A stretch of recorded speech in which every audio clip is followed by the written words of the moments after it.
Hello viewers welcome to our channel. आज मु किछि गोटे भल टॉपिक आपण पे आनीछि आज्ञा, जोटा कि माँ माननकु बहुत दरकार, स्पोर्ट्स प्लेयर्स माननकु बहुत दरकार आज्ञा। माँ माननकु काहेकि दरकार, जेहेतु सी जेतेबेले रोषेई करूचंती आज्ञा ए रिस्ट आज्ञा वीक हो जाउछि आज्ञा। तो मु किछिटा 5टा एक्सरसाइज छोटो एक्सरसाइज आपनको कहिबी जोटा कि रेगुलर करिवे आज्ञा। एक्सरसाइज करिया पूर्व आज्ञा आपण घरे गोटे डम्बल टी थिबो जदि भल कथा, नहल तो गोटे वेट कफ टी आपण नै परिबे एमितिया। तो एटा को आपण आज्ञा 500 ग्राम रु 1 किलो जाय ही नेबे। बिगिनर्स जे एक्सरसाइज एटा को करूचंदी आज्ञा।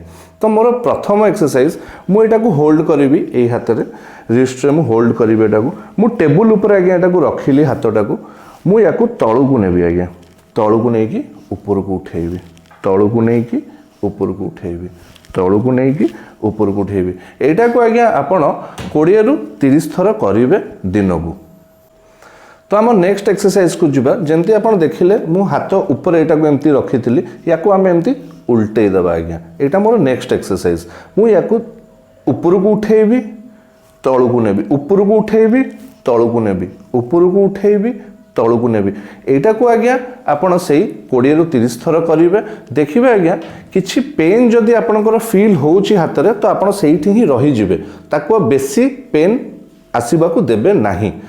धीरे धीरे ता पर दिन आपण सेटा को बढ़ाई परिबे आज्ञा। तो मोर नेक्स्ट एक्सरसाइज से हाथ रे ही आपण सेटा को होल्ड करिवे। आपण देखिबे मु हाथटा को टिके बुलेई कि रखुछि, जंते आपण को देखा जिवो। एटा को आपण तळु को नेबे, रिस्ट को उठेबे। ए हाथटी को टिके एठी होल्ड करी कि रखिबे, ताहले आपण को सुविधा हो आज्ञा। तो एटा को तळु को नेले, ऊपर को नेले, तळु को नेले, ऊपर को नेले। एटा को आज्ञा आपण सेही 20 रु 30 थर करिवे आज्ञा दिन को। तो मोर नेक्स्ट एक्सरसाइज है आज्ञा, आपण सेही वेट कफ टा को हाथ रे बुलेई कि धर देली मु। एटा को आमे रिस्ट रोटेशन भी कहू।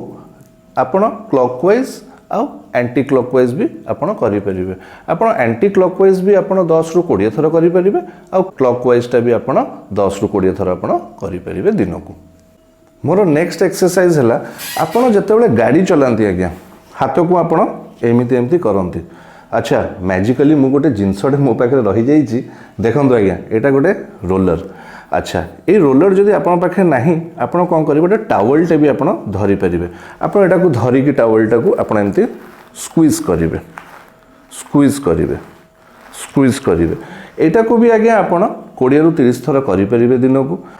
बंधुगण, केते भल एक्सरसाइज गुडा मु आपनको जणैली, शेयर करिवे। सबू आपण रिलेटिव संगे भी शेयर करिवे, एटा को लाइक करिवे, कमेंट भी करिवे। कमेंट करिकि मते जणांतु आज्ञा, ताहले मु किछटा आपनको भल वीडियो आहुरी आनिकि देबी। आउ सब्सक्राइब करिया को भूलिबे नाही। नमस्कार आज्ञा।